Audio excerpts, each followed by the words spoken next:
How to log in to make.com using GitHub. Hello and welcome back to our YouTube channel How to Tutorials. In today's video, I'm going to show you how you can log in to your make.com account using GitHub. In order to do so, first of all, open your web browser on your device. Here I have launched my Chrome browser. Once in the browser, in the search bar, type in make.com. Once you have entered this keyword, press on enter to search for it. And within a while, you will be taken to the official website of Make. Once you reach to this page, here at the top right corner, you will be able to locate the login button. Go ahead and click on this login button and then you will be presented with a sign-in interface. Here in this page at the left side, you will be able to see different options at the bottom. Scroll down and find the option Sign in with GitHub. Go ahead and click on the sign in with GitHub button and then now you will need to sign into your GitHub account first. Enter your username or email address in the first text box and then enter your password of your account.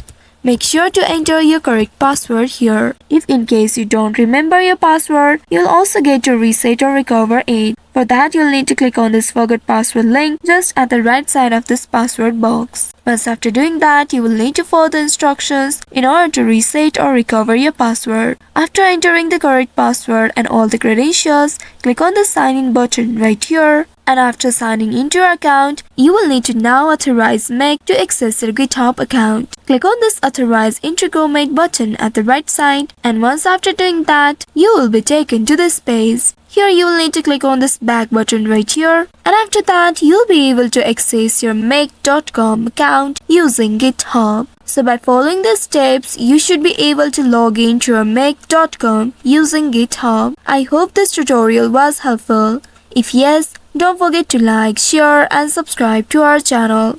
Also hit that bell icon to never miss any updates from us. Thank you for watching.